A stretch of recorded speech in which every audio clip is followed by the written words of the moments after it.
one-handed, barely gets it away, and Collingswood just going to back away from it. They're going to get spectacular field position. Sterling saying that Collingswood touched it. Touched the ball, that should be Sterling's ball. Wow. And there's going to be a conference here, and if that's the case, that's a huge mistake. And they're going to say Collingswood football. Holy cow. It's almost an Atlanta Falcons-esque kind of play. I was going to say that the Falcons-Cowboys game the other day, sorry, Jason, worked out in your favor. That's why we kicked him off the broadcast because, he's a Cowboys fan. That's all right. We won't hold that against him. I will. Our athletic director, Scott Manwell, would really appreciate his allegiances. Yeah. 1st and 10 and speaking of momentum, Brandon, you made a great point bringing that up. Collingswood with all the mo right now. Going to keep it himself is Fussell and move that pile forward down to the 25, gain of 5. And what looked to be nothing there, Fussell carries it for a handful of yards. He's got to come Fussell out. got the ball and just waited for things to develop in front of him.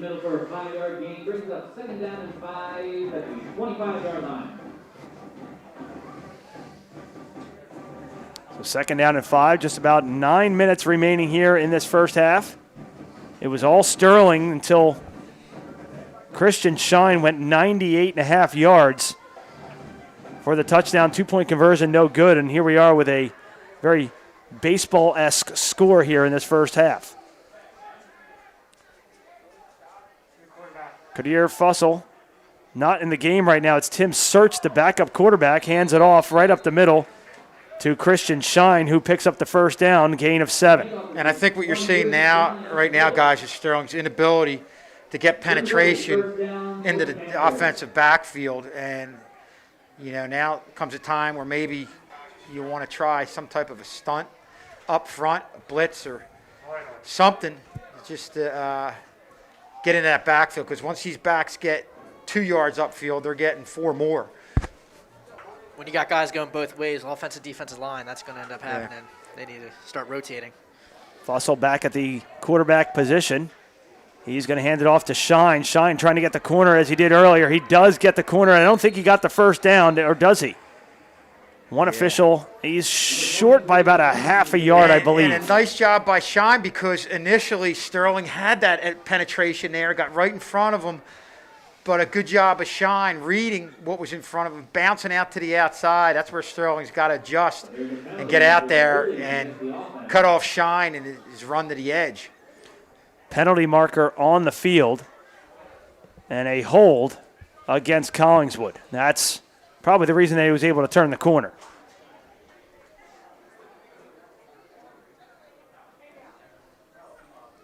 So the officials will march it back to the 20-yard line.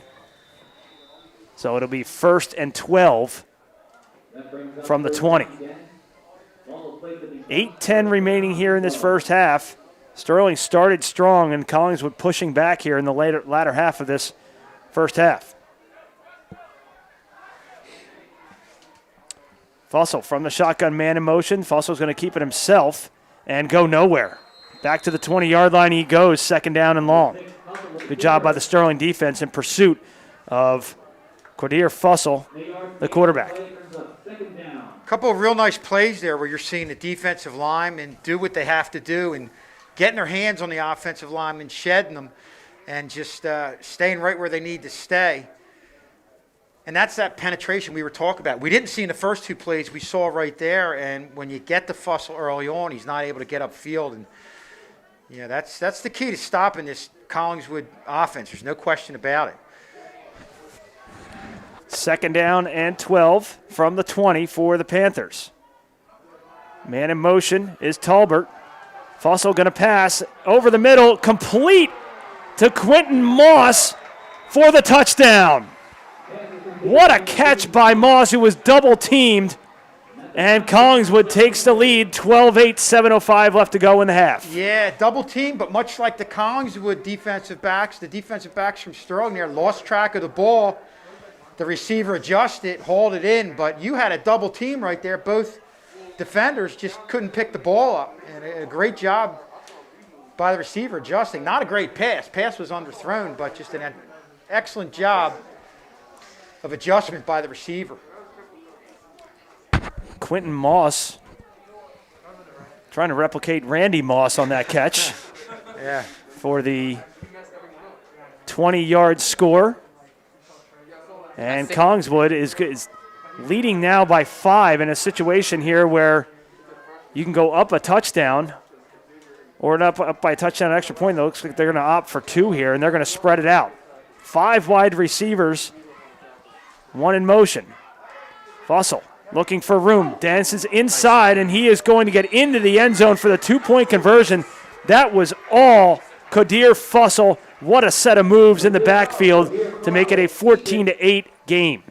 Yeah, great moves, but that's where you need that. You know, they had containment on the outside, but you need the backside pursuit there to kind of cut off that cutback, and Sterling wasn't able to do that.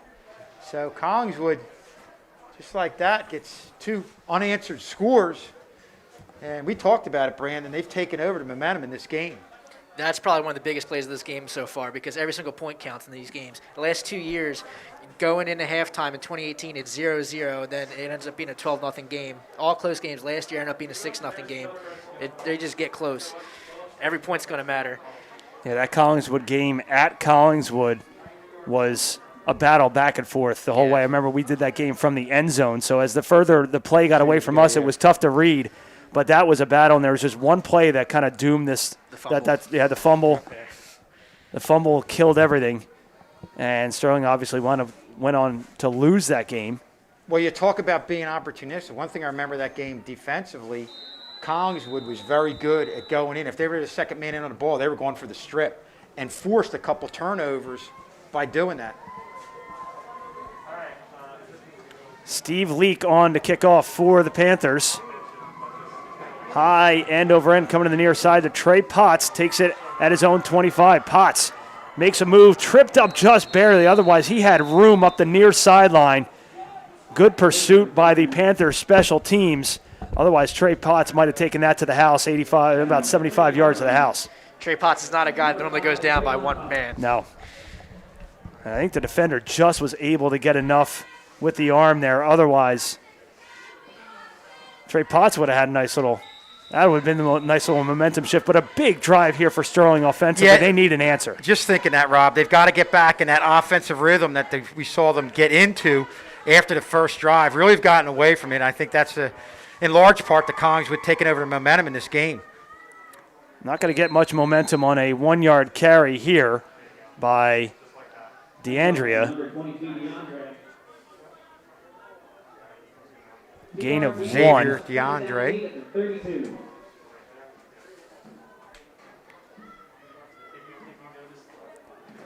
I'm not sure if the offensive line's having trouble getting to the second level, if the fakes aren't holding linebackers anymore, but they are there for every single option, dive, whatever it is that Sterling's thrown at them. DeAndrea in the backfield, and it's going to be Thompson himself. He's going to keep it, and he's going to lose yards. Good pursuit in the backfield. Matt Hoffman, the first one there for the Panthers. Again, a real nice job there. I don't know if that was the read you wanted to make because you had a couple of linebackers right in your face, and they just stayed at home, made the play. You know, whenever you make that play, you keep the ball, and you're forced to move laterally, that just gives not only the guys in front of you, but the rest of the defenders time to come up and make a play. Valeriano lines up on the near side as a tall receiver. Thompson going to keep it himself, call his own number, and he is going to go down in the backfield. I think they threw a penalty marker as well. Nope, just the bag that came out. But Thompson goes down in the backfield. Collingswood, all that momentum, and it all started with that 98-yard run. Yeah, and you could see where they were kind of caught off guard by the spread offense early on. Right now they're adjusting to it and getting real good defensive coverage downfield. In addition to good pressure up front, good containment, didn't allow Thompson to get to the outside. Just a great team effort on the defensive side of the ball by Collingswood. Punt by Thompson is away, and it's a good one. It's going to back up all the way. Christian Shine inside his own 40. Shine with a little bit of room. Stiff arm as he approaches midfield. He's going up the near sideline, and he's tackled into the Sterling bench, but a nice return by Christian Shine inside the Sterling, just about the Sterling 40-yard line, and a penalty marker thrown near midfield. Most likely that's going to be on the return team. Probably 85 to 90% of the time when you see that. And so on the 2020 season, Mr. Schulz, you are correct on penalties. Yep. You're batting 1-for-1. I'm going to stop now. Yeah, just stop there. Good stop Stay there. at 1,000. We'll add that to your all-time record because I know we talk. We got to look it up. We got to look that up. I'm sure Mr. K has a stat for that somewhere. Yeah, somewhere deep in the archive. The archives of us doing games. This is year number 15 that we've been doing Wow. games up here. It's hard to believe. Unreal. And we're happy to bring it here to you in your living room because we know with the current guidelines set forth by the state, you can only have a certain amount of people in the stands. So a lot of people are going to be watching these games remotely more so. It's better for our ratings. But yeah, had a few technical glitches, but that'll we'll get that squared away. it's 2020. Anything that's Been that kind of a year. Yes. I don't think we have to say anything more to anybody Nope. else. Everybody's been affected by it. So, again, as big as that last drive was for Sterling, offensively came up empty. They need a big defensive stop here. It's a half starting to wind down here a little bit. Fussell on the carry, stumbles. He gets the first down inside Sterling territory, taken out at the 41-yard line. 4:30 remaining here in the half, and Collingswood on the move again. Yeah, a couple of instances where you saw a couple of defenders there in position make a play, but you've got to hit and wrap. And you can't give these Collingswood ball carriers an extra chance, and that's what we've seen on the last few times they've ran the ball. Player down on the field. I think that's Trey Potts at the 40, and you cannot afford to miss him. Now, that's your defender back there who's one of your key run stoppers. He is down right at the 40.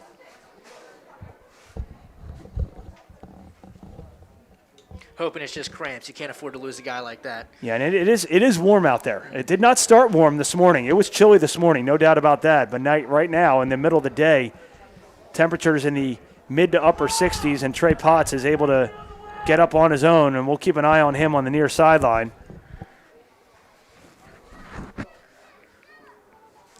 Sterling right now is in need of somebody to make a play on whether it be defensively, offensively, just to get them back a little bit of momentum and get into some type of a rhythm. Because right now, Collingswood is just in control of this game and threatening to go up by 2 scores.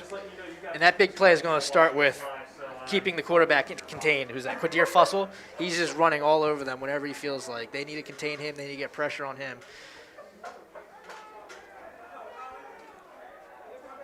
Who's going to make a stop for Sterling and change the tide here for them with 4:06 remaining in the half, clock on the move, and so are the Panthers.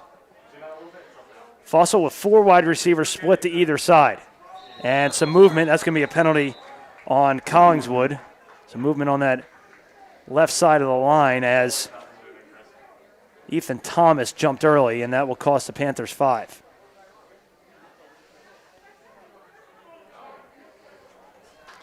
And it looks like Sterling was looking to blitz right there to show him blitz to shake things up a little bit. We've seen him in, I think it was 2 drives ago, Brandon, in a couple plays in succession. They got penetration into the offensive backfield, made some stops, but it's just something they haven't been able to do on a consistent basis over the last 5-6 minutes. With a mobile quarterback, you need to get consistent pressure. Yep. It just has to happen.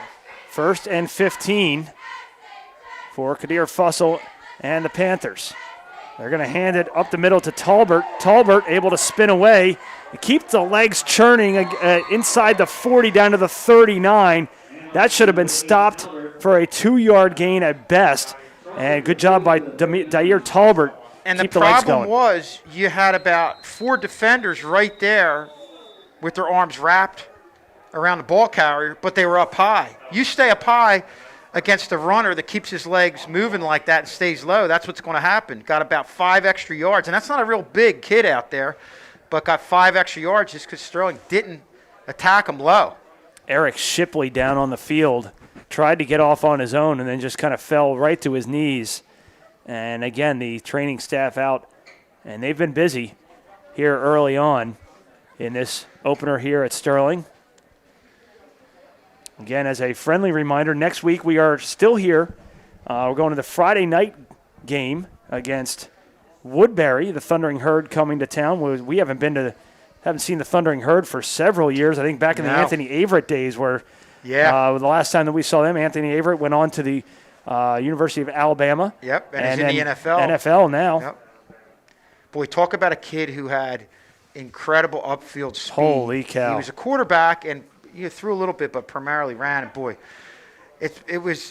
he was running laterally, and then in a blink of an eye, he'd be up the field 10 yards. It was just there was a reason why he went to Alabama, was a starting cornerback for them on the defensive side of the ball, and obviously made it to the NFL. Okay. Shipley going to get up on his own and walk off the field. Want to thank Jason Schultz for joining us in the booth. Did a great job. Love the analysis from former players. We would have loved to have them up here in the booth for their entire 4 years here, but I think they were more needed on the field than up here with us. Like to think so. Yeah, you guys were. What's the one thing you missed the most about not being out there? Probably the camaraderie. Yeah. Being around everybody. I think this year now means more the camaraderie. The word camaraderie means more now than ever, especially after the off season with everything going on with the COVID outbreaks and everything that we went through in the spring and still continue to go through. I think sports now are. I don't think any day is taken for granted, and I think that's important. I know I focus on that with my girls' tennis team, just to take advantage of every single day that you have out there, because tomorrow you might not have it. Yeah. Big third down here for the Sterling defense. 2:27 and counting remaining here in the half, and a timeout. Collingswood is going to take their first timeout of the half at the 2:24 mark. Big play on the way. Well, obviously, with the momentum that we were saying that Collingswood has right now, Sterling can ill afford to allow them to go up by 2 scores. 14-8. It'll be a third down and a long 5 for the Panthers coming out of the timeout. Ball placed just inside the Sterling 40. And Sterling has to hold him right here. You can't go in the locker room going down 2 scores. That's just right now with the way the offense is playing. They're already kind of stopped a little bit. They're not churning as much as they were in the first quarter. So if you go down by 2 scores, that's just going to be detrimental. It's not going to be good for them. Not insurmountable. Not insurmountable, but the way that this offense has been playing for about a quarter and a half, they haven't been able to, I think, gel just yet. But I think it's still 4 down territory either way here. And Punt's not going to do you any good. With the lead, Collingswood's playing very aggressively on the defensive side of the ball. You see some stunts, blitzes. They're really getting to Thompson in a hurry, and that's really a big part of Sterling's inability to move the ball. So big third down and long here for the Panthers, and more importantly for the Sterling defense. Fussell. And it's another penalty. I think you're going to be looking at a 3rd and 11 here. I think you had an illegal shift. 2 players in motion at the same time. A false start.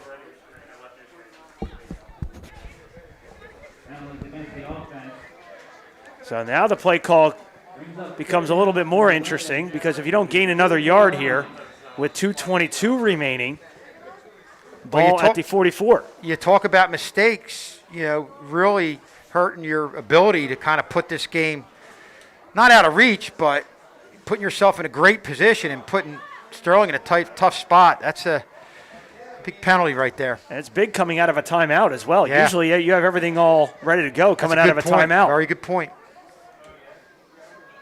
Sterling has to be careful. They've been susceptible to the big play. 3rd and 11. Keep an eye on Christian Shine. Fussell. Low snap, corrals it, being pressured. They set up the screen. They're going to go to Talbert.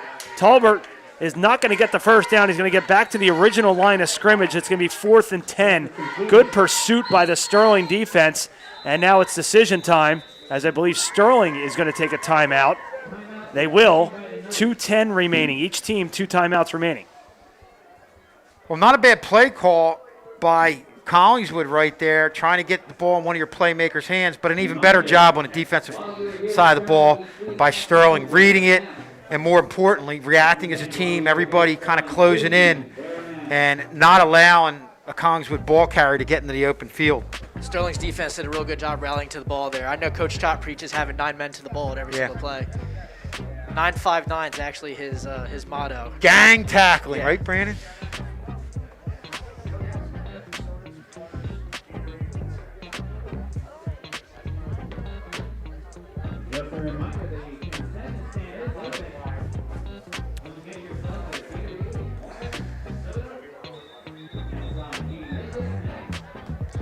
So 4th down from the 40-yard line. It'll be 4th down and 7.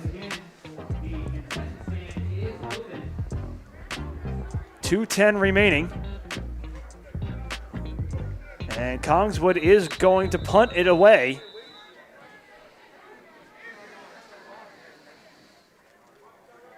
Interesting decision here. Yeah, I'm Coach McEwen, I'm going for it. Yeah, I thought they would go for it. Trying to pin Sterling deep. And a beautiful punt. Trey Potts got a fair catch it inside the 10. Great punt. And that's going to pin Sterling deep at about their own 8-yard line. 2:03 to go and a pair of timeouts in their pocket. Well, it's a Sterling defense that came up and did what they had to do. And, you know, it wasn't any one person. It was, and you talked about it, Brendan, they did it as a team. They had everybody flying to the ball. And you need a lot of bodies coming at an offense that has playmakers like Collingswood has.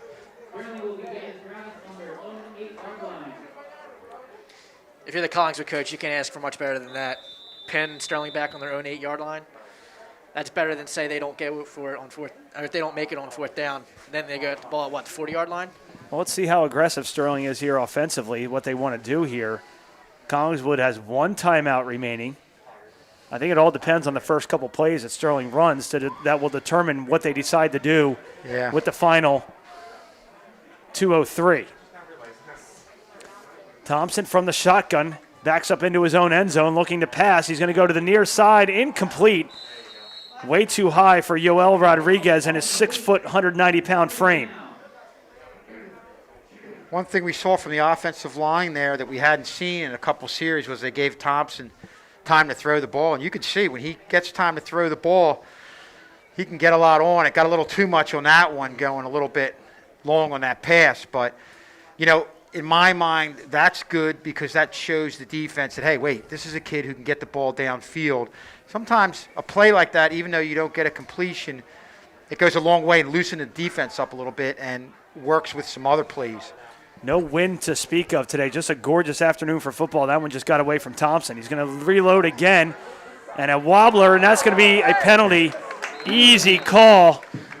Absolutely obliterated the intended receiver, Rodriguez. Thrown into triple coverage. And Sterling catches a break there with 1:50 remaining. Not a very difficult call to make. No. Going back to what you were saying, Mr. Schulz, about the offensive line giving Thompson time. Thompson's a kid. If you give him time, he will pick apart a defense. He has a strong enough arm. He's smart enough. His IQ's there. He will pick apart a defense. He has the time. And he has the ability to run it as well. Yeah, and something you don't see a lot on the high school level, the ability to get the ball downfield. And I think with Collingswood's penetration and having success and really having a stagnant offense, they started creeping up. Last couple plays, like we said, it might loosen them up a little bit and open up things for open up things for some running plays. Wouldn't be surprised if we see a screen here soon.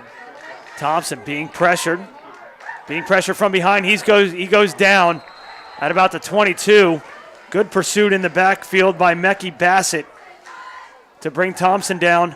Got back to the original line of scrimmage, 2nd down and 10, but the clock continues to roll. 90 seconds remaining in the half.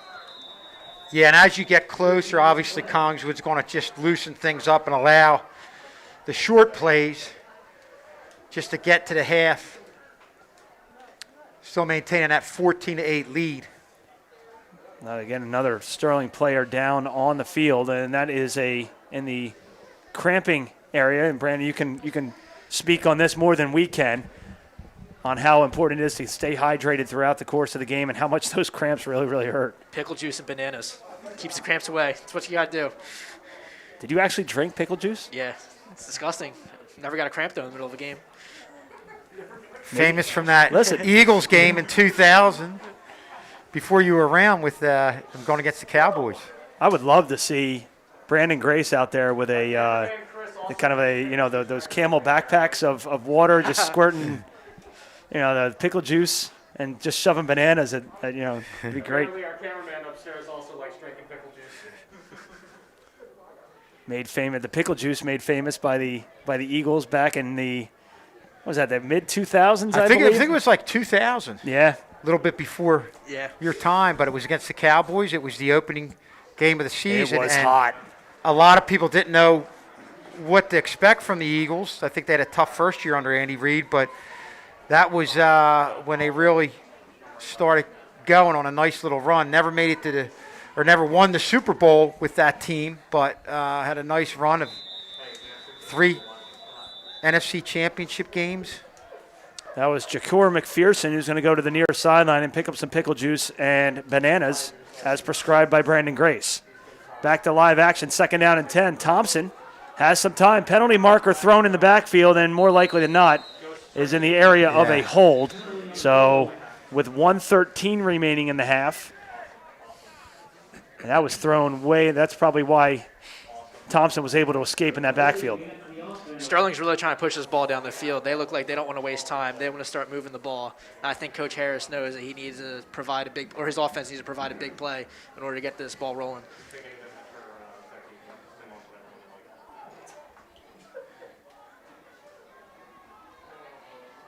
As a reminder, if you are watching at home, welcome. Rob Strauss, Kevin Schulz, Brandon Grace. I want to thank Jason Schulz for joining us.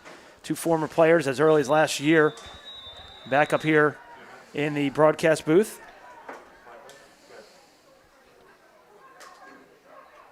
From the shotgun on 2nd down and long, Thompson airs it out, incomplete. Nowhere near the intended receiver, Rodriguez, which seems to be his favorite target here in this first half.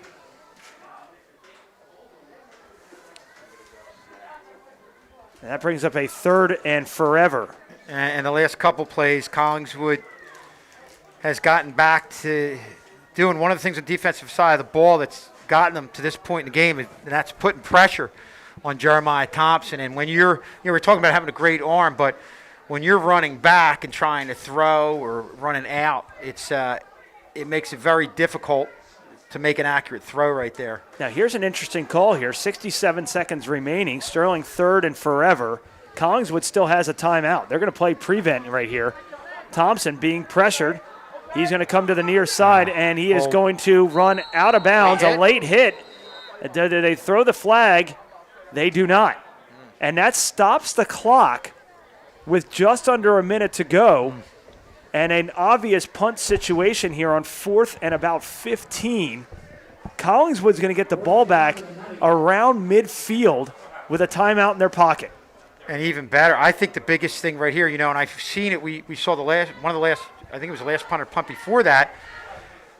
Sterling was fortunate with the penalty, but with return guys, the likes of Shine and some of the playmakers back there, Brandon, talk about the importance of being on a punt team and staying in your lane. You got to stay in your lane. Everybody has to do their job, especially the containing guys. The containing guys might be the most important guys just because someone gets outside of you, they're gone. It's off to the races. There's no one else there. Good snap. Thompson gets the punt away. It's a wobbler. It's going to bounce out of bounds inside Sterling territory at the 49. So 52 seconds remaining. Collingswood going to get another shot at it, and they do have one timeout. And that's a great punt. I'll take that in that situation anytime, not getting the ball in Shine's hands. Yeah. Keep it away from Christian Shine, who had a 98-yard touchdown run to spark, really, this Collingswood team. It was all Sterling until Shine ripped off that run. And ever since then, Sterling hasn't been able to put anything together on either side of the ball. That's why I agree with Kevin. Punt the ball out of the ball rolls out of bounds. I'm fine with that. You don't want that kid getting the ball in his hands because you don't know what he can do. Yep. Now it's Collingswood's turn to see how aggressive they want to be with the final 52. 1st and 10. 4 wide receivers, 1 in motion. They give it to Quentin Moss, who goes nowhere. 2nd down. We'll see what kind of hurry up. Check that. They gave it to Shine. Kind of surprised that they're just going to go into the half. In my mind, I think, I know you have the lead, but man, it's not like you have the ball deep in your end of the field. You got the ball at midfield. Take a shot. 22 seconds and counting, and Collingswood content with just kind of taking their time here. Sterling very much okay with that, trailing by 6. Fussell keeps it himself. Draw up the middle. He's going to be spun around several times before he goes down in the backfield. And unless anybody calls a timeout, which they do not, Sterling will go into the locker room trailing 14-6. But they're going to have to get some momentum here in this second half to really come back because it was all Sterling in that first probably 8 or 9 minutes. Yeah, it'll be interesting to see what type of adjustments are made because they have got to get things back on track where they start to execute that spread offense like you can. And really, we're stagnant for much of that second quarter. And, hey, give credit to what Collingswood was able to do on the defensive side of the ball. So what we'll do is we'll get off to a quick break. I think the team's one of the new rules this year is they will not go back to the locker room, I don't think. I think they are going to stay on the field or near the field. And so we'll get off to a quick break, about 15 minutes, come back we'll recap this first half, get ready for second half action. 14-8 Collingswood at the half. You're watching live coverage of Sterling football right here on Channel 19. We're back right after this.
And welcome back to Sterling High School. Halftime score 14-8 as we get ready for the second half kickoff. Rob Strauss, Kevin Schulz, Brandon Grace bring you all the live action. Sterling got out to a quick 8-0 lead, and that was at about the 8-minute mark of the first quarter. And ever since then, after the 98-yard touchdown run by Christian Shine, it's been all Collingswood. Yeah, they put pressure on Jeremiah Thompson, and in a lot of ways negated Sterling from exploiting the middle area of the field with those slants, a couple quick hitters over the middle, and from that point on, and you talked about it, took over momentum of the game to get to what we're saying, the job defensively. And on the offensive side of the ball, after Shine had that one big run, it seemed like from that point on, you had cutbacks, and I think a lot of it had to do with Sterling's inability to tackle in a team way. Brandon, we talked about the gang tackling. You saw it at times, but you didn't see it in a consistent basis. And with these ball carriers that are great in one-on-one situations, Collingswood took advantage of that and really never looked back. Yeah, you need a gang tackle in these situations. You got shifty guys who are going to make moves. Trey Potts is going to do a good job. He's probably going to bring down a couple guys solo, but besides that, you need people there. Yep. One of the things that we were talking about as soon as we went off the air for halftime was I don't want to say questionable because I'm not a football coach nor am I a player, but with 52 seconds left in the half, you got the ball in Sterling territory. If you're Collingswood, a timeout in your pocket. They ran a couple of running plays, just decided to go in. They were comfortable going up 14-8 into the locker room. I felt there was an opportunity for them to increase their lead. That work actually is going to work out for Sterling. And the reason that I thought about that is because, number one, you've got 45 yards to go to get it within scoring territory, and you're going to get the ball back to start the second half.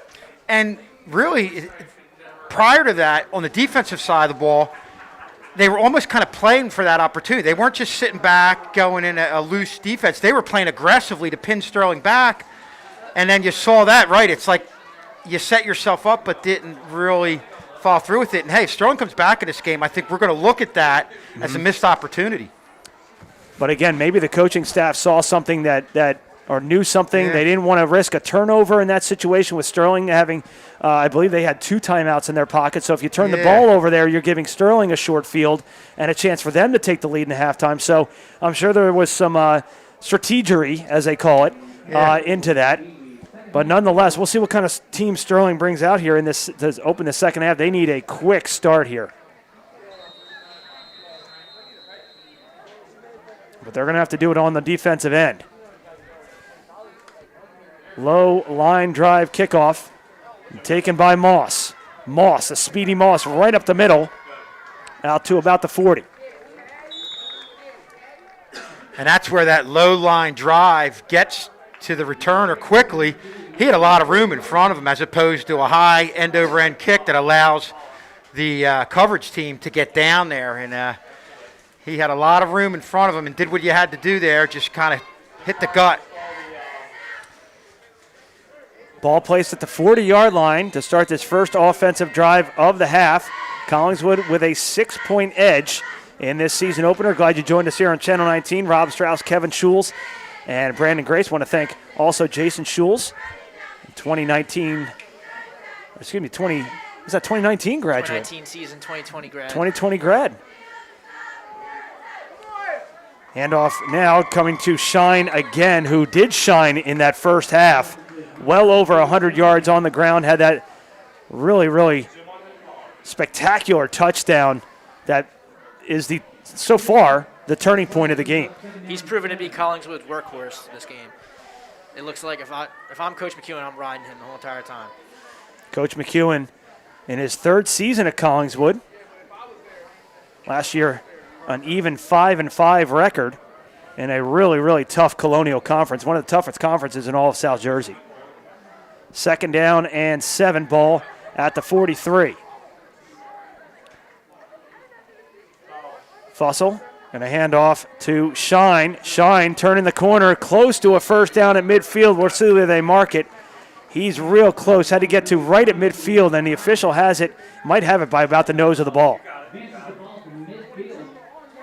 Doing a good job bouncing it out to the outside, and that's where you see those offensive linemen get to that second level, cut off the linebackers, getting to the outside. And if they're able to do that, that's where Collingswood just continues in this second half to establish a ball control offense. First measurement of the 2020 season.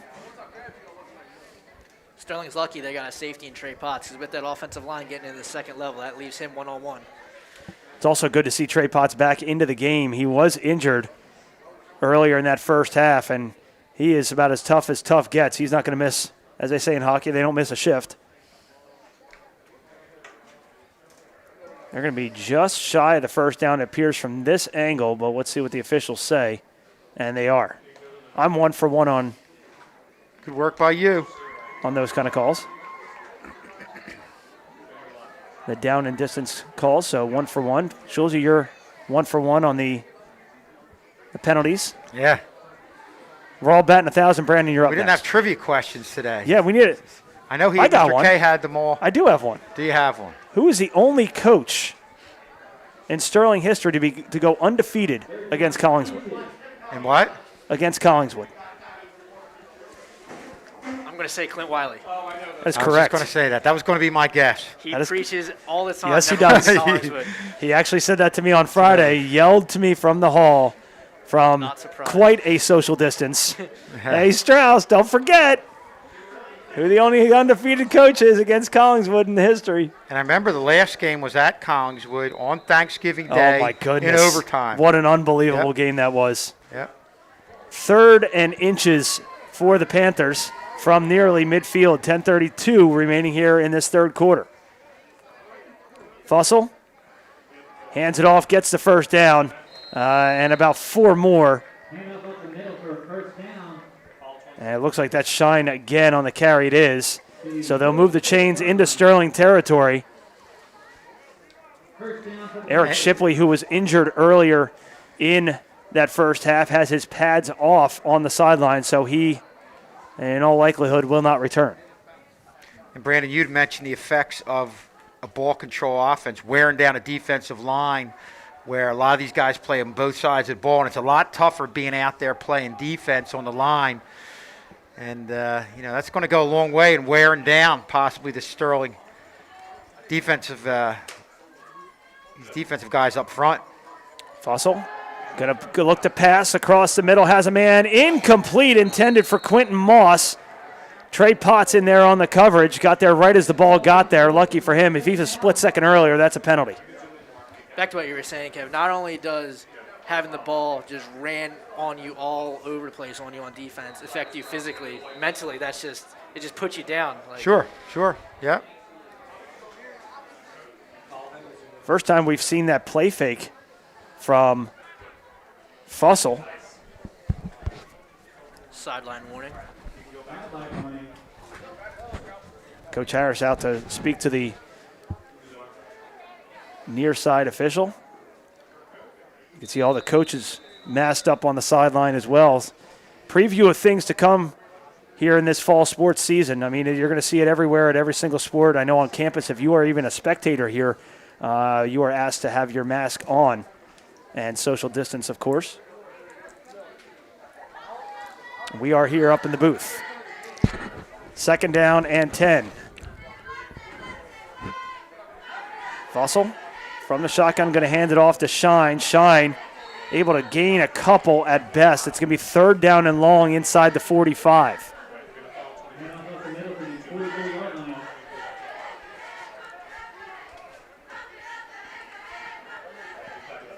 $9:23 remaining here in the third. With a stop to kind of get the ball back in your hands if you're Sterling. They need to change the momentum here for sure. I think they dodged the bullet at the end of that first half. Definitely. And now Fussell going to go with trips to the far side, one receiver to the near side. Fussell back to pass, being pressured, and somehow escapes in the backfield once, but not twice. Taken down by Jacob Paris, the senior, in the backfield, forcing the Collingswood the punt team to enter the game. Even though that resulted in a sack, Fussel's play action, his fake outs, they're something to watch because he really sells it every single time. You really don't know what's going to come. It's third and long situation, so obviously it's a pass situation, but still, him going to that nonstop, that's definitely going to take its toll later on in the game. And a good job by Sterling keeping containment on Fussell because he's a kid who can get to the outside. Had a couple misses, but since you talked about it, so many bodies in there, he kind of closed in on them.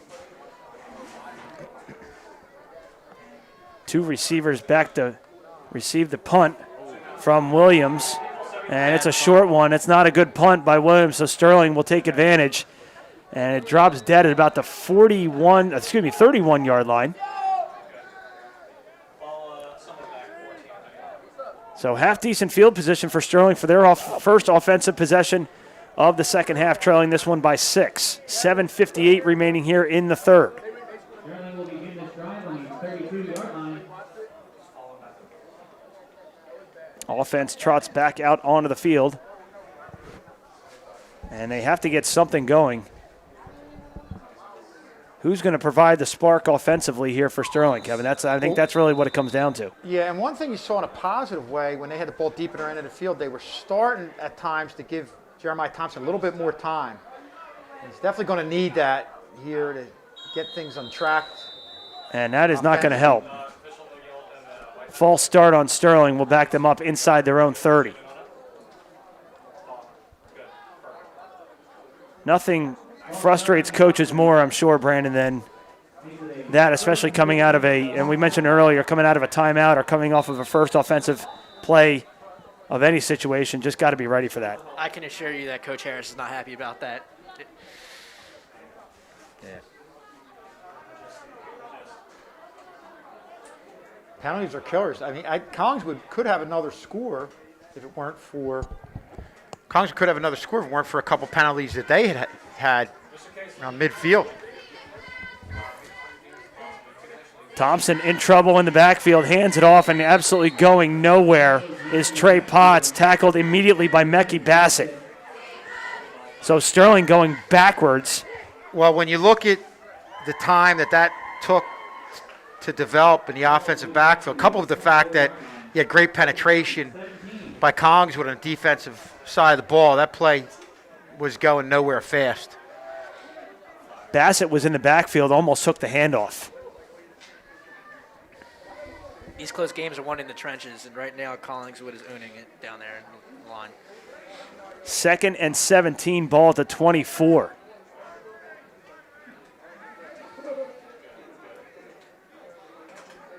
Two receivers to the near side. Collingswood showing blitz, and then they back off.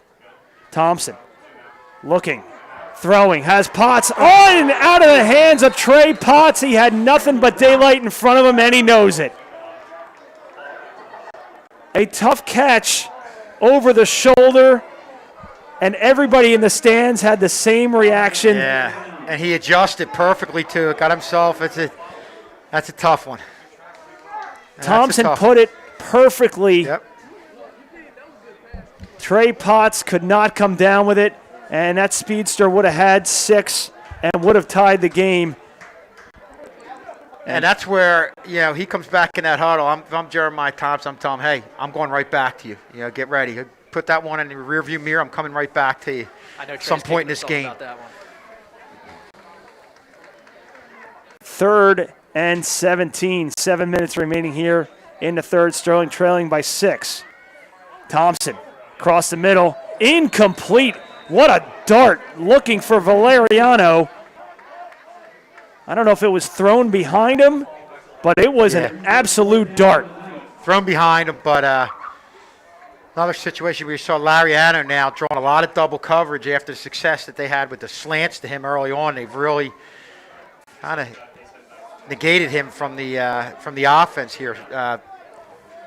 Collingswood's done. So another 3-and-out forced by this Panthers defense. That's a frustrating possession right there.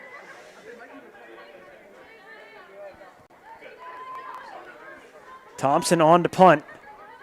Shine stands just inside of his own 50, and it's a high end-over-end. Shine's got to take it right at midfield. Has some room on the near side. If he can turn to the corner, he does. And he's pushed out of bounds inside the 35 at about the 32. Man, is he quick. Another example where when Shine gets that ball, you've got to contain him. You've got to stay in your lanes. And he just looks to get to that edge. And if I had his speed, I don't blame him, you know, with the way he ran that ball to the outside and went for 98 yards. Yeah, he's back there returning for a reason. He's explosive. Yeah, very dangerous as not only a back, but also, obviously, we see there as a returner. Best starting field possession of the day for Collingswood. 1st and 10 from the Sterling 32. 6:44 remaining in the third. Sterling trying to find something to change the momentum. Collingswood did it on offense, but can Sterling turn it around on defense?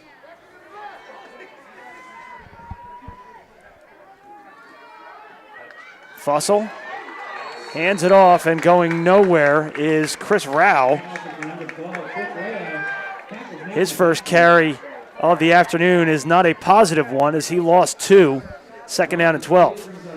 Yeah, well, they make a play right there and previously forced Collingswood to punt. Right now, the issue is Sterling's got to get things going on the offensive side of the ball. It's little things for Sterling offensively. Thompson's making throws. Guys were making catches in the first half. It just has to all translate and has to keep being consistent throughout the game.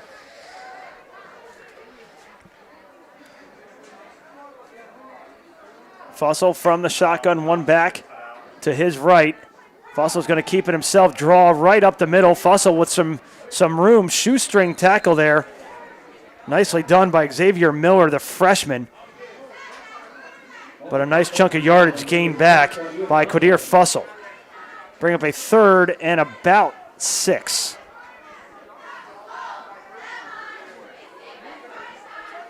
Brings up 3rd down and 5 for the Panthers. And a huge play defensively here, or at least a couple set of plays here for Sterling, because you're out of field goal range, and a punt does you no good here. So Sterling's got to make 2 plays here defensively. Again, I think regardless of what played, is Sterling's got to find a way to gain penetration and not give any of the playmakers time and space. 4 wide receivers set for Fussell on 3rd down and 6. Put a man in motion.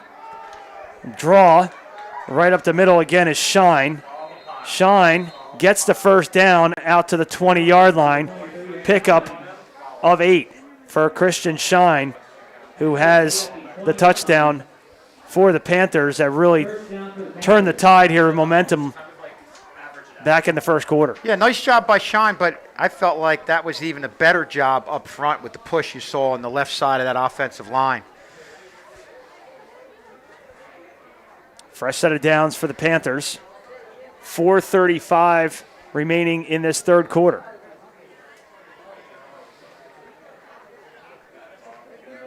It feels like every single time Shine touches the ball, he's just gaining positive yardage. Yeah. Fussell from the shotgun with Shine to his left. They're going to put a man in motion in Talbert. Fussel's going to keep it himself right up the middle, and he's going to spin around down to the 10. And it looks like he got the 1st down. But they're saying the ball came out. Sterling came out with the ball, and they have it. They have it. Wow, wow. What a break. Qadir Fussell tried to move ahead and gain some additional yardage. Fussell is coming up limp now as he goes to the sideline. But here's the break that Sterling needed defensively. Sometimes you see backs when they're going for those extra yards, they loosen up a little bit on the ball, and that's an opportunistic, a great job taking advantage of an opportunity by the Sterling defense, going for the strip. I always say, you're the second man in, hey, go for the ball, especially when you need a turnover. Now can Sterling capitalize? What a turn of events here this could be for Sterling. 1st and 10 from their own 11. 4:06 left to go here in the third. Thompson from the shotgun, 1 wide receiver to the far side, 2 to the near side. Thompson back to pass, looking right, being pressured, and he's going to go down in the backfield. What pursuit in the backfield by Keenan Zalem. Blink of an eye, Thompson's down. As a quarterback, you kind of feel what's going on in front of you with your eyes downfield, but you really can't see what's behind you on your blind side. And Collingswood took advantage of that. That's a big play there for Collingswood on the defensive side. At least Thompson held on to the ball because the pressure from Zalem came from behind him, from his blind side. And that's usually the situation where the defender tries to go for the ball first, and now Sterling in the shadow of their own end zone. Loss of 7, 2nd and 17. Talking to the official, and it's a sideline warning. They already gotten the warning earlier. I mean, that's going to, I don't know if that's, I think they got the warning in the first half, so that would be a penalty. Might have been on Collingswood that last Yeah, you might be right on that. All right, so both teams with a warning. Good call on that one, Brandon. Sterling just trying to get some room for their punter here in a 3rd and long, and they get maybe a foot and a half to give Jeremiah Thompson a little bit of room, but he's got to watch that back foot in the end zone. This is where the punt team needs to step up, and they need to hold their blocks, and they need to keep that line of scrimmage not moving at all. And if you're Collingswood, you're bringing the house here. Yeah, you got to rush everyone. I know it sounds crazy, but I almost think it might not be a bad play to take the safety at this point. You're still out of one-score game, and you're able to kick the ball. I don't know. That's a really good point. High snap. I thought that they were going to go with your plan there. Taken by Shine. Shine tackled immediately at the 30-yard line. Great job by Sterling's Xavier Miller, the freshman, again stepping up and making a good play on arguably the best player on either side of the ball today. And I think Thompson sensed there was more pressure coming from that left side. I tell you what, he's done a stellar job all day under heavy pressure getting rid of the ball on the punt. But he sensed that, went a little bit to the right, gave him some room, but yeah, that was a tight spot there. But again, look at Collingswood having the ball in great field position here. This is where I think they started that last drive at the 32. So back-to-back possessions inside the Sterling 35 to open the drive. Fussell, who fumbled on the last possession, is going to keep it himself again. 2 hands on the ball this time, and probably from here on out as he scampers inside the 30 down to the 28. Really is a two-man show here for Collingswood. Fussell and Shine, they're your guys. They're what's going to get you yardage. They haven't shown much in the passing game at all, and they haven't had to. They had the one touchdown down there, but that was just a great play on the ball. Defense hasn't done a bad job at all. No. I mean, it's just you forced a turnover, you had a couple stops, but at the end of the day, they've got to get things going on the offensive side of the ball. The poor field position hasn't helped either. You know, that kind of changes if you're Collingswood, what you're doing on the defensive side. You can be more aggressive. 2nd down and 7. Fussell going to hand off to Shine, coming to the near side. Shine tackled violently as he approaches the 20-yard line. It looks like he might be close to the first down. We'll see what they mark it. Has to get to the 22 for the first down. He might be about a yard shy. Shine again, as he's done most of the day, wins that race to the edge, squares his shoulders up, and gets upfield.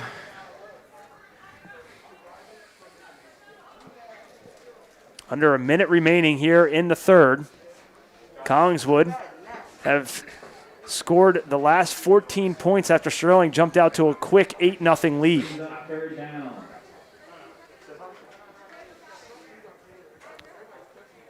They're going to mark him 2 yards shy, 3rd and 2 with 56 seconds left to go in the 3rd. Fussell from the shotgun. They put a man in motion. Fussel's going to call his own number, get the first down as he gets across the 20 down to the 19.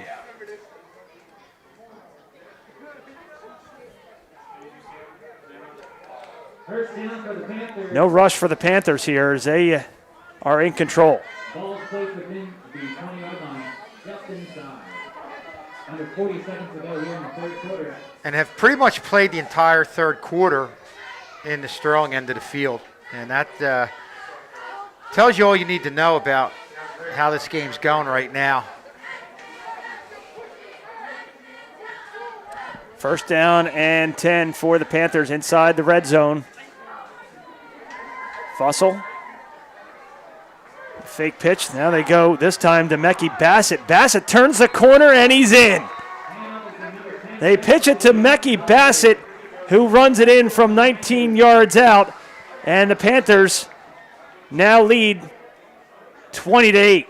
And that's a great job by Bassett getting to the outside. But the other thing I like was the execution of the fakes in the middle of the field. You're so focused on Fussell and Shine that you've got to wait a little bit, make sure they don't have the ball, and that allowed Bassett to get to the outside. A kid who in his own right has got some speed, showed it right there.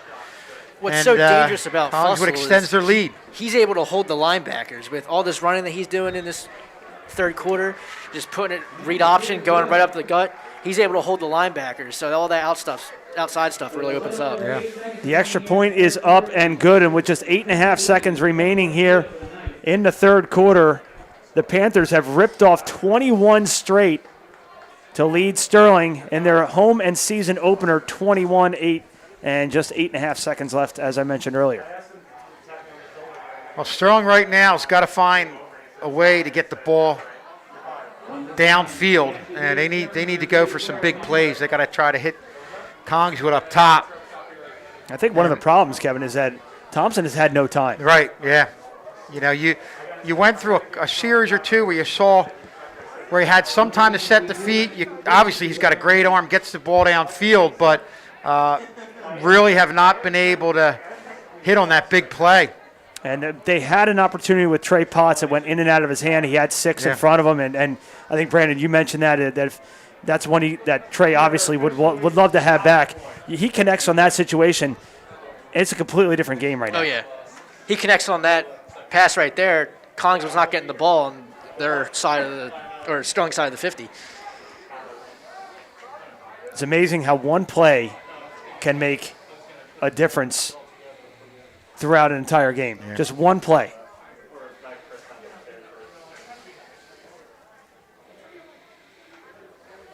I wouldn't be surprised if they go back to Trey on that because he was wide open. And, I mean, he's going to want to redeem himself. There's no doubt about that. So keep an eye on number 5 in blue for Sterling. 20-8, low line drive kick. Sterling going to that's a live ball, and it goes out of bounds. Holy shnikes. Holy shnikes. Dyer Talbert was running that one down. And Dyer Talbert was about 2 yards away, and that was a live ball. Yep. That's as close as close gets. I think we all collectively held our breath on that. Now, I wouldn't be surprised if Sterling, in the passing game, they commit to the short yardage stuff, hitches, slants, that's what they go to, and then they go back to Trey Potts up the sideline on a wheel route. Absolutely.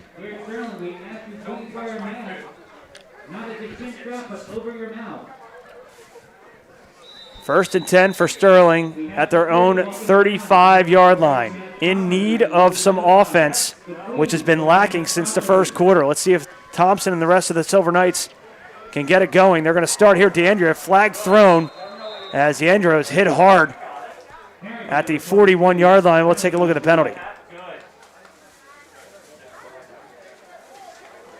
I think, they got to hold.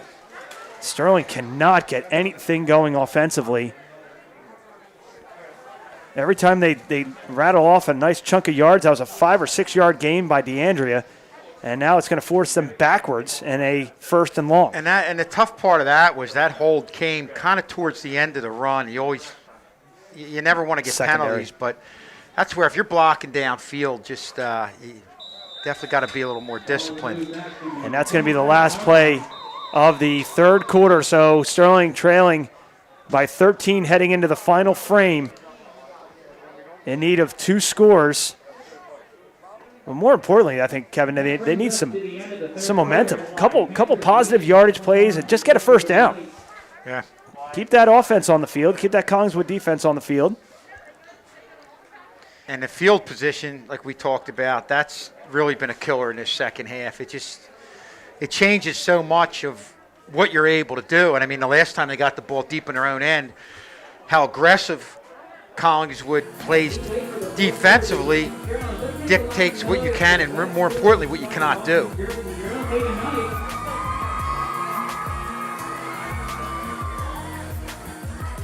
Yeah, Sterling needs offensive production, and they need it quick.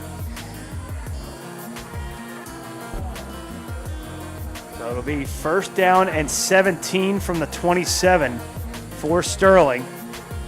Collingswood's done a nice job keeping Lariano in check after the first couple completions. Looked like he was going to have a field day, but you could see they've got that one safety kind of shadowed over to him for help, and for the most part, when they've gone to him, it's been in double coverage, and they've really done a nice job of breaking any attempt to Lariano after that first quarter.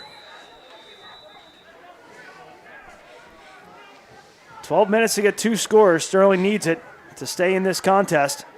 Thompson passes complete to Trey Potts, and he fumbles the ball, and he falls on top of it. Dodged the biggest bullet of the game there. And I don't know if they would have ruled that if he had full possession, that would have been an interesting call if Collingswood came up with the ball. Possession. I think he had it. Sterling collectively just making some mistakes, can't seem to get out of their own way. No. And he had, if he got by that one defender, had some room ahead of him. Second down and 21.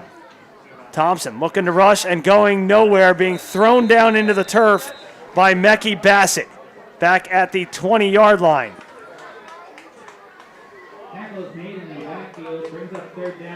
Well, if you want to draw it up on a chalkboard how to close in on a quarterback, that's how you do it. You left Thompson with, he pulled the ball in, looked, and really had nowhere to go. Again, we go back to team defense. Everybody just collapsing as a unit on Thompson and really giving him no chance. Sterling has to get to the 46-yard line for a first down. 3rd and a mile. Thompson being pressured and being brought down again in back-to-back plays by Mekhi Bassett. The Collingswood defense is absolutely smothering Sterling right now. Specifically the Collingswood defensive ends. Both, especially Bassett. Bassett is getting to the quarterback at will whenever he would want. Yeah, not only do you have somebody big, but somebody who's athletic coming in there, and Sterling just has no answer for Collingswood and the pressure they're putting on Thompson. Another 3 and out by Sterling, and that's going to give Collingswood excellent field position. Christian Shine, nice punt. He's going to back Shine up. He's just going to walk away from it. It takes a Collingswood bounce inside Sterling territory at the 49. Good punt by Thompson there.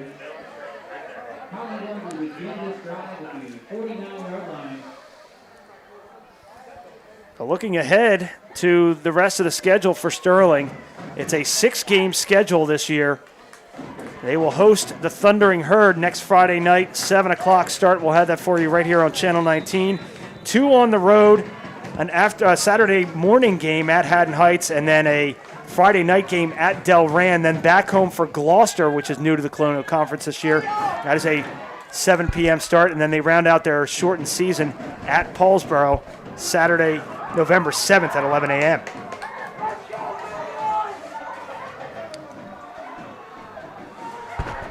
Hand off to Moss. Moss gets the corner, and he's got daylight. Moss breaks a tackle across the 20, the 10, 5, touchdown. 49-yard touchdown run by Quentin Moss, and the Panthers lead 27-8. Well, the playmakers from Collingswood's offense have taken over this game. I think right there, with 9:41 remaining, have pretty much finished off Sterling. Sterling's defense just having such a tough time trying to contain any type of outside play. And you got to think they've been on the field for probably 75% of this game. Oh, yeah. And most going both ways. The extra point hits the upright, and is no good by Steve Leak. So the score will hold 27-8, 9:41 remaining here in the fourth. The Panthers coming into Sterling and look to appear to be spoiling the home and season opener for 2020.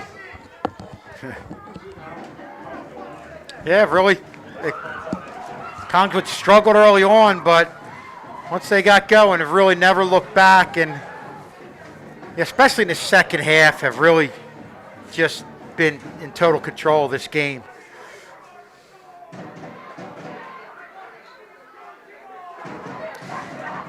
This game is really reminiscent of the Eagles' first game of the season when they had total control the entire first quarter. Everybody's playing well, and it just seemed like a collapse at halftime.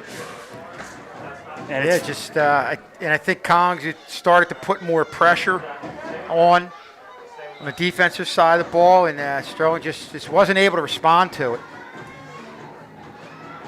All turned around by that 98-yard touchdown run by Christian Shine. Sterling had Collingswood backed up inside their own 5, and Shine turned the far side corner and just there's nobody even near him.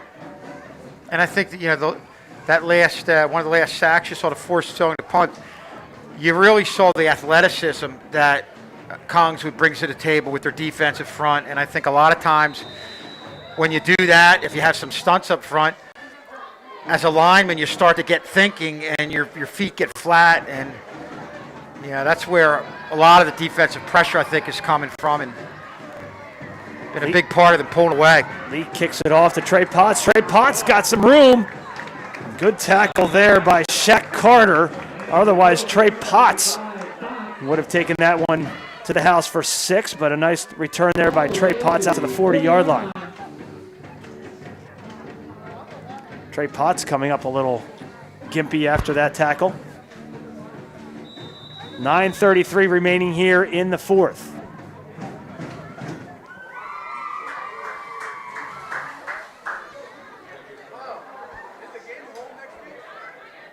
Thompson from the shotgun. 2 receivers to the near side. Closest to us is Christian Valeriano. Thompson going to keep it himself. Cross the 45, cross the 50.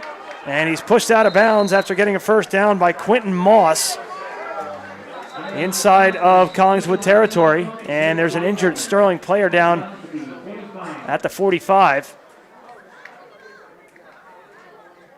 Good play call right there, sensing the defensive line is digging in and maybe getting upfield a little bit too quick. You saw them just go right with Thompson, getting the ball, taking a step up, and getting to the outside. Thompson and getting really past midfield for the first time, I believe, in the second half. Thompson really catches the defensive end sleeping right there. And that just shows you what his athletic ability, that's his potential. He has the potential to run and be a read option quarterback and be a playmaker. It's just, I don't know. Well, and you saw that in that first quarter when there was reasonable pressure, he was able to get away. But the positions he's been put in the second half, you have 3 guys in front of them. I don't care how good you are, you're not going to evade that. Yeah, Lamar Jackson could be back there. Exactly.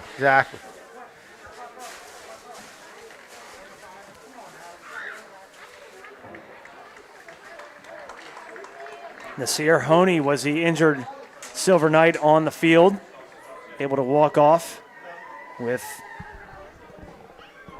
Sean Clank, our athletic trainer, for as long as I can remember, does a phenomenal job keeping these student athletes in shape and taped up. And I'm sure, Brandon, you can attest to that. If there's anything going on campus here, Sean Clank's going to be there, and he's just so great with all the student athletes.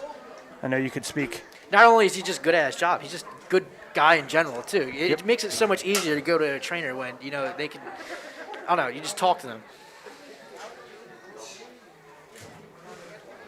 The amount of time that he spends wrapping and getting the waters ready and all the stuff that he does that goes on. We see him on the sidelines, but there's so much done behind the scenes with the paperwork side of things, with the physicals, and especially this year with all the COVID stuff. And it's magnified his responsibility. 100%. Like you said, he's always up for the task. And like we always say, he's the second best trainer in his family. That's with his Never wife. miss a chance to, Yep. to bring that up. Yep. Sure Chris Clank would agree with Yep. that. Over at Stockton University. 1st and 10 for Sterling.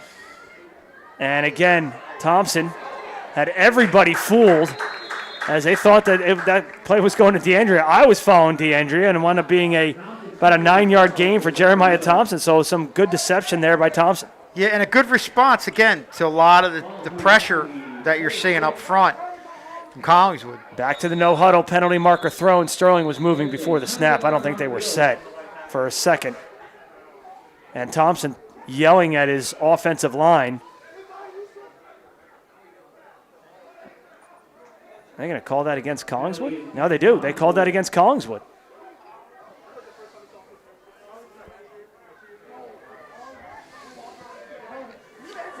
Interesting. Nonetheless, Sterling going to the no-huddle here. This is how they started the game. DeAndrea, not so lucky on this one, goes nowhere. It'll be second down. 8:51 remaining here in the fourth. Collingswood has the last 27 points And in this contest.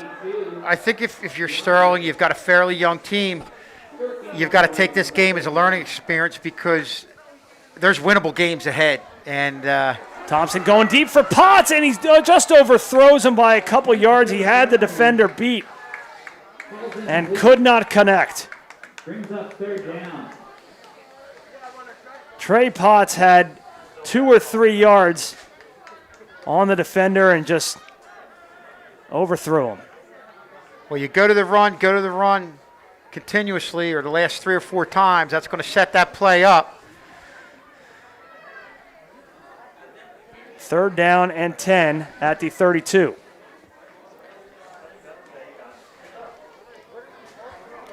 Definitely a passing situation right here.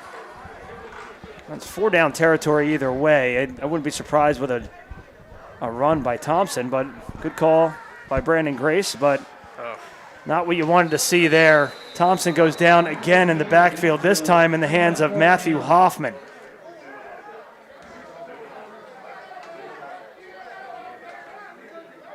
Sterling going to keep their offense on the field, 4th and 16. And you go from a Collingswood team that's athletic to most likely a Woodbury team that year in and year out is a very athletic team. And we always say, you talk about staying in your lanes in any type of coverage team. Woodbury notoriously is very good on special teams and come at you with a lot of big plays, have a lot of return. I believe that a kid last year, forget his name, was like 5'6", but could run like the wind.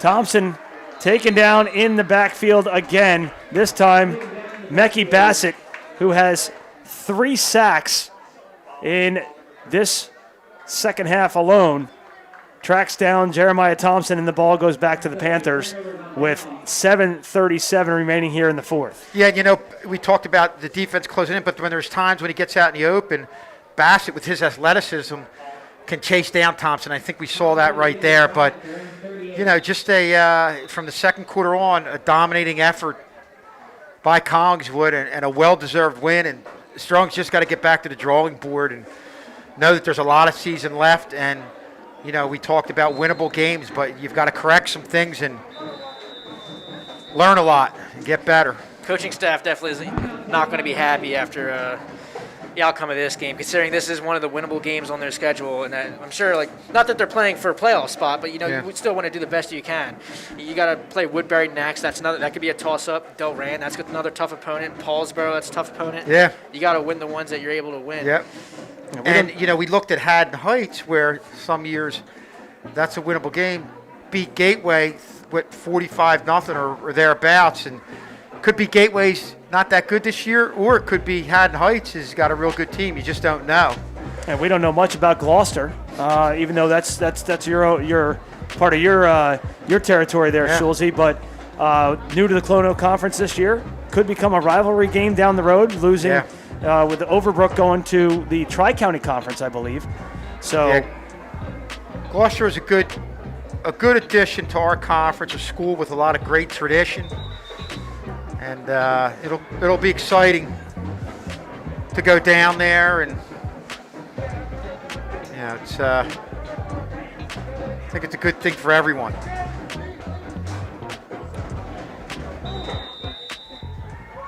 Sterling had all the momentum in that opening quarter, and if you would tuned in the very beginning, like, okay, we're going in the right direction here, and then ever since then, Collingswood just figured it out, and Sterling's had a rough go at it here, and here's the touchdown scorer, the Christian Shine.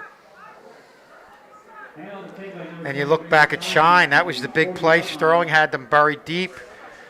The 98-yard touchdown run really got things going for Collingswood, and they really never looked back from that point on.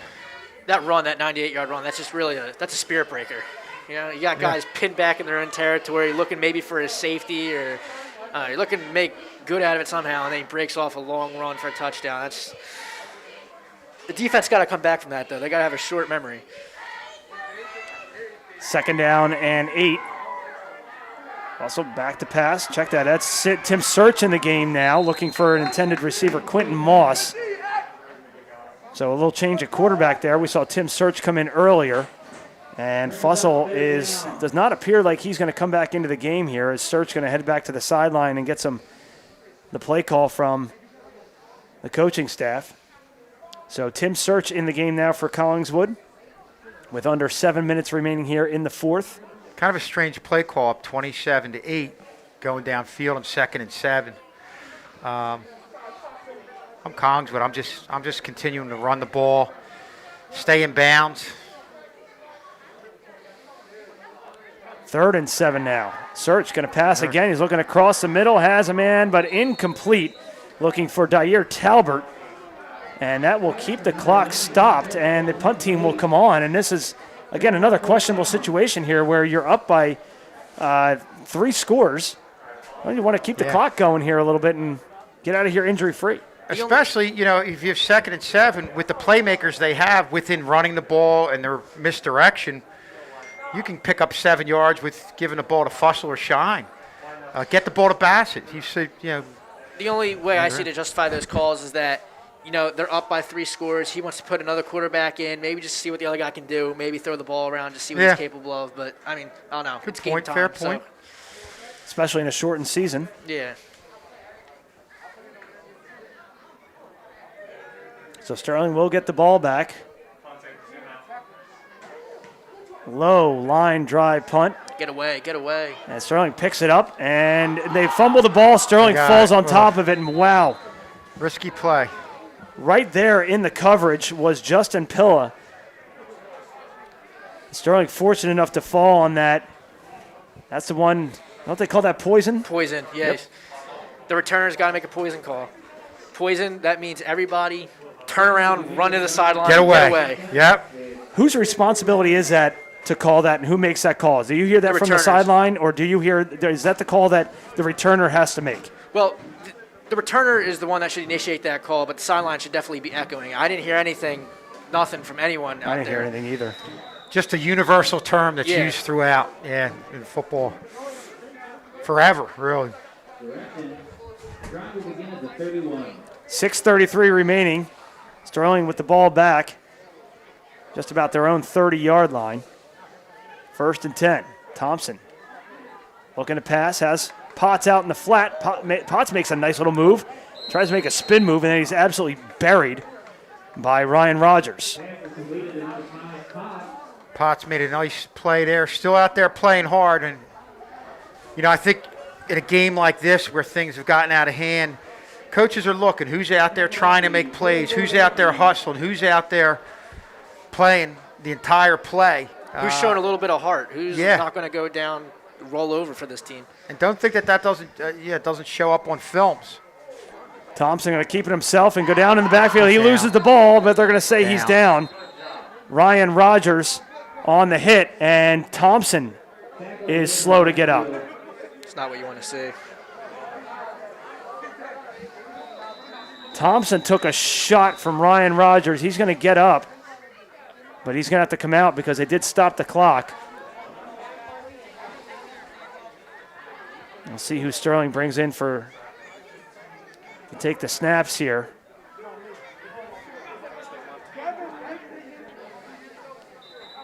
We'll keep an eye on that on the sideline. There's going to be a timeout, Sterling. 5:42 remaining, 27-8, Collingswood. And even though it's not Thanksgiving, there's still a lot of rivalry here between these two teams. I think it's unfortunate due to the I know a lot of people are hot and cold whether or not you still play the Thanksgiving games because of the statewide playoff system and all that stuff. The coaches don't forget this rivalry. No. Neither do the players. And when you look at Collingswood, you got Shine, a junior. Fussell is a junior. So some of their key playmakers, they're going to be back. This is a fairly young team.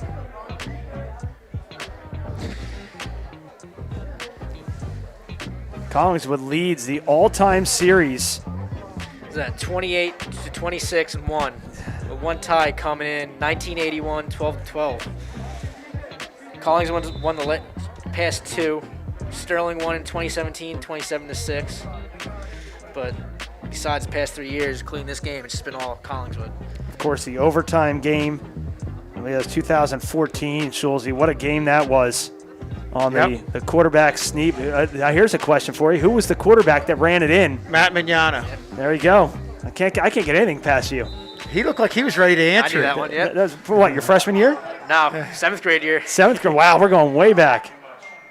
DeAndrea on the move. Out to about the 35. Matt Mignano. What a game that was. Holy cow. Because you and Jason were up here, and you guys were part of, unofficially, like our tech crew. Yeah. You guys have been coming up to these games Since I forever. think we sat in the stands doing that game. We did. For whatever reason. We I did. think the press box was condemned. I miss that.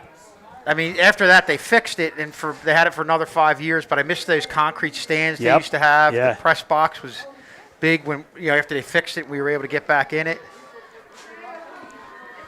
5-minute mark has come and gone here in this fourth quarter.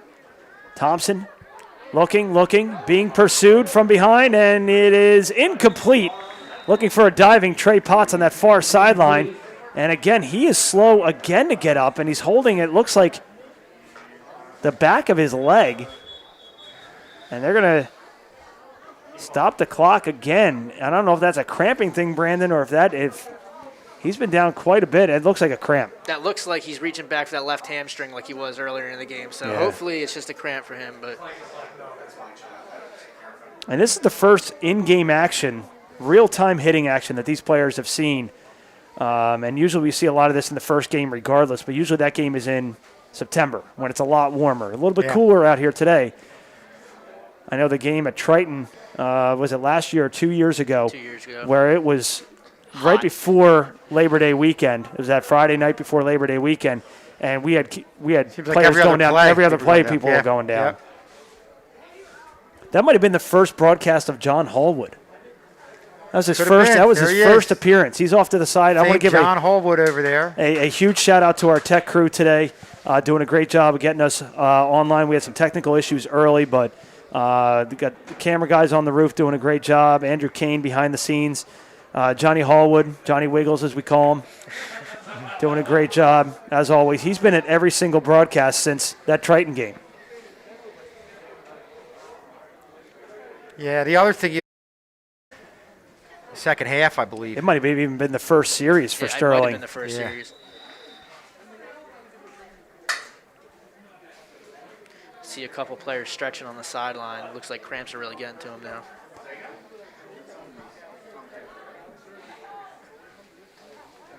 So Collingswood football, they're going to go to Shine, who's still in the game here. Across the 30, 20, 10. He's dancing the sidelines, and he is in for his second touchdown of the day, this time from 35 yards out. I know he's got speed, but somebody's got to get to him on that one. That's where, once you see him go to the outside, everybody's got to be on a full sprint, get the right angle pursuit. But in this 4-2-5 defense that Sterling plays, you have a right outside linebacker that they call the Ram. He is responsible for outside contain. He needs to get there. He needs to take on the lead block and make sure everything gets cut inside of him. And it looks like with Trey Potts out, I'm not sure if the safety is able to fill the alley just as well as Potts would, but Yeah. it's definitely hurting them. Yeah, they're definitely – Collingswood is absolutely winning the battle to the edge, the offensive side. Steve Leak on to attempt the extra point. He hit the left upright on his last extra point attempt. This one is up and good. And with 4:40 remaining here in the fourth, 34-8, Collingswood, they have scored 34 unanswered points to open their season. And if you're you're a Collingswood fan, that's we don't have their schedule in front of us. I would love to see what their schedule looks like from here on out, their 6-game schedule. But a good start for Collingswood. Sterling going to have to get back to the drawing board real quick. As we mentioned, next week, the Thundering Herd of Woodbury coming into town. Yeah, they're an explosive team. They have I know we saw them last year. They have, as they have in years past, a very good return man who is explosive. Not real tall, might be like 5'5", 5'6", but has unbelievable moves, and you've got to stay in your lanes against somebody like that, or they can just big play you to death. Not even on the offensive side of the ball, but just what they're able to do on special teams.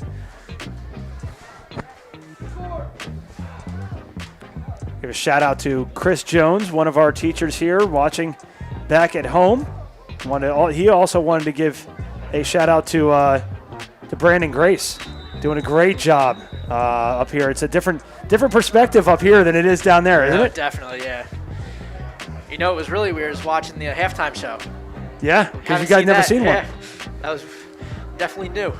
But yeah, I like being up here, being able to see everything. And oh boy, drop there by Sterling, and just going down, being tackled on the play by Jason Melton. And tell us a little bit about the differences between, this is your first time up here in the booth, and obviously as much as you'd love to have another year of eligibility here, what's the vibe like up here as opposed to down there? Well, up here I feel like it's way easier to call out things that are happening down there and things that are going bad down there, because it's way easier said than done. And I feel like up here, but a positive being up here is just, I don't know, I like being able to see everything. And it's climate controlled. Oh, yeah. Not staying out in the sun earlier in the game that was beaten down.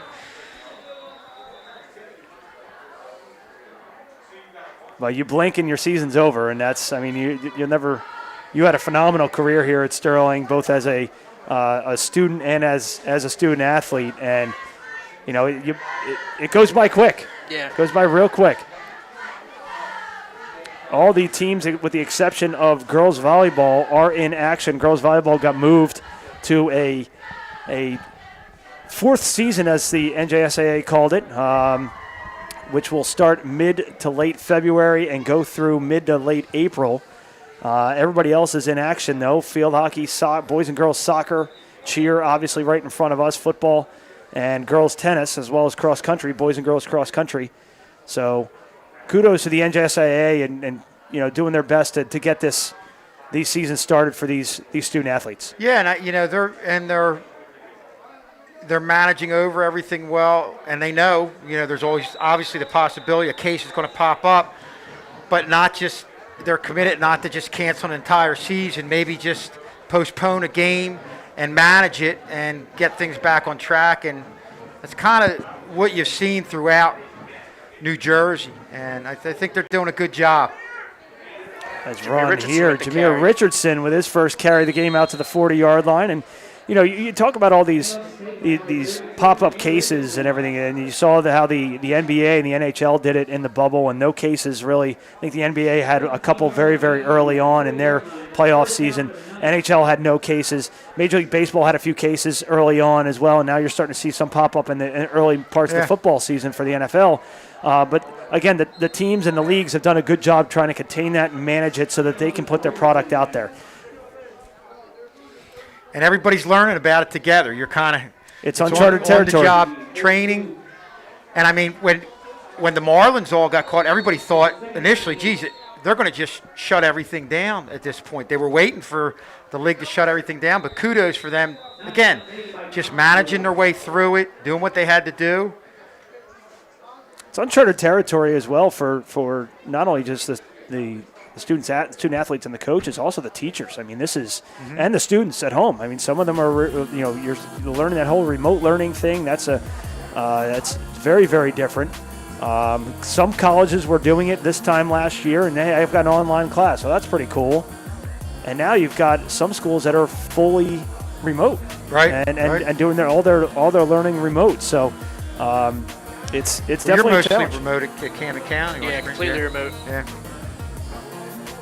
What's some of the challenges that do you like it more because you've seen both sides of it? You've had the in-person instruction, also the remote instruction. What's the pros and cons from the student aspect? So for me, this is a pro and a con. They give you something on Monday and it's due on Friday. So it gives you time to do it, and at Camden County, I don't have to check into a Zoom meeting or class or anything like that. But then again, I'm also not reminded through the week. It's like I'll put that off until Thursday night and then I have to do something. It's your responsibility too. Yeah, you got to put the big boy pants on. Yeah. And Trey Potts, again, slow to get up in front of the Collingswood sideline. He'll jog off.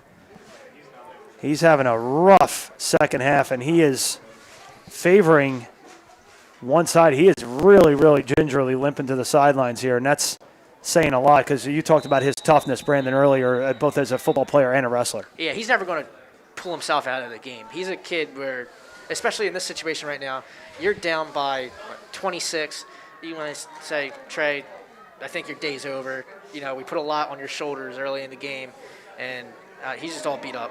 Richardson on the carry down that far sideline. It's only the second time we've called his name today. Good run there and power run by Jameer Richardson. Big penalty marker thrown on the field at about the 46-yard line, and if that's the case, this is on Sterling. That's one of those ones you talked about earlier, Schulze, about those ones that are in the secondary, those unnecessary ones where, Richardson has already passed the play, and you don't really need to. And it is a hold as Sterling is walking backwards. Yeah, you just let the guy go. You already have enough yards. It's not worth the risk of possibly putting yourself in a situation with a penalty. Obviously, at this point, game's out of hand, but that's a lesson you want to learn, especially for the closer games. Richardson again, proving he's tough to take down. Jameer Richardson last year had a pretty solid season rushing. 54 carries, 164 yards and a touchdown. So in that, you guys had a lot of backs in the backfield last year that distributing the ball pretty well. Last year, L.J. Williams in there as well. Trey Potts in that mix. Devon Vales.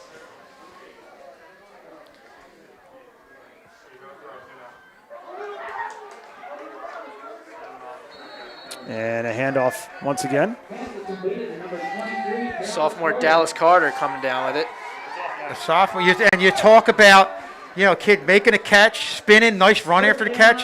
That's what we talked about, coaches looking to see who's playing hard, who's still playing with less than 2 minutes left, and obviously a blowout game. Thompson on the carry had the entire Collingswood defense fooled, and he's pushed out of bounds inside the 25. 1:43 remaining in the fourth quarter.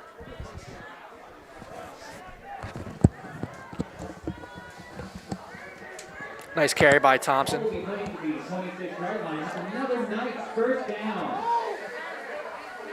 From the shotgun again is Thompson. He's going to hand it off to Jameer Richardson. Richardson powers ahead to about the 20. Well, that's gain of 7. If you correct things up front, get Ciparone back within the right situation, I think Sterling can execute up front. Obviously, got some younger guys here for Collingswood, but when a kid like Richardson is put in the right spot, we talked about his ability to run after initial contact, and I think they have to really work on getting him more involved in this offense. The thing I like about Richardson is he's a big guy who should not be able to move the way he does, and he will run through you. Thompson going end zone, touchdown! Connects with Yoel Rodriguez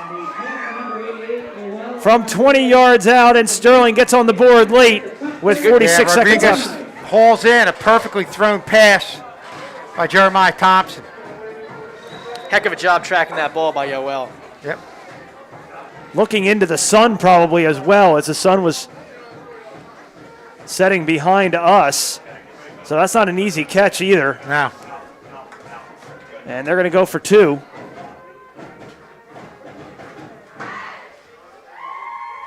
Thompson hands to Richardson, and they're all over that. No two-point conversion there for Sterling. So 46 seconds remain. It's 34-14, but they break the 34-0 run by the Panthers, and that's something, a little bit of momentum to take in with you to the next week against Woodbury. Yeah, this is just, you just got to learn from this game. I mean, put the score behind you, but learn from it and take some positives out of it, and you got to move forward. Can't look back, and at this point you've got a lot of season left.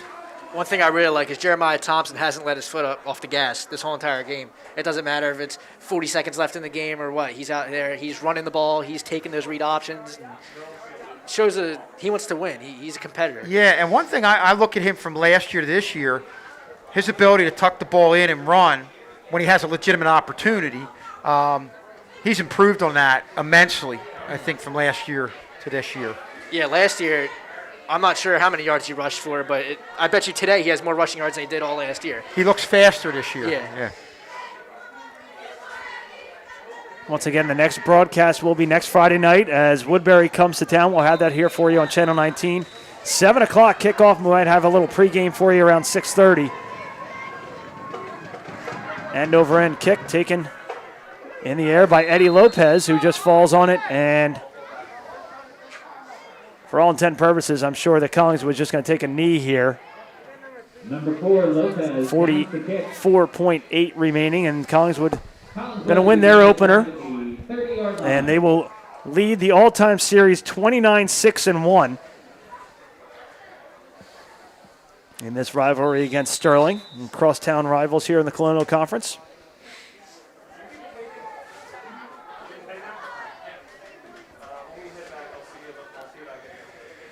And we'll be having a lot of games coming up on Channel 19. We'll start to cover boys and girls soccer, field hockey, so it's going to be a busy month. Handoff this time goes to Kahid Tarrant. Tackle is made in the backfield for loss of yards. Tackled in the backfield for a loss, as you can hear our PA announcer, Mr. K. Not Tech Mr. K, Math Mr. K. 2nd down and 14. And they're going to see if Collingswood even needs to run a play. I don't think they will have to with 15 seconds remaining. But Collingswood got down 8-0 early, and they ripped off 34 points in a row. And they are going to spoil Sterling's season opener by a final of 34-14, guys. And you can circle one play here. It was that 98-yard touchdown run, and it was clearly all Collingswood needed right there. Yeah, they never looked back, and give credit to Collingswood from the second quarter on, really beat Sterling offensively, defensively, special teams, every which way you can.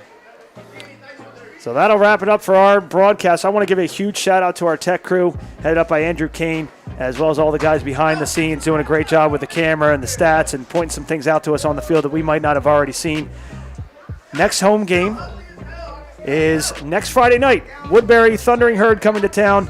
7 o'clock broadcast right here on Sterling TV 19. For Kevin Schulz, Brandon Grace, Jason Schulz, I'm Rob Strauss. We'll see you next Friday night right here. Sterling drops this one 34-14. We'll see you next Friday night. Have a great night.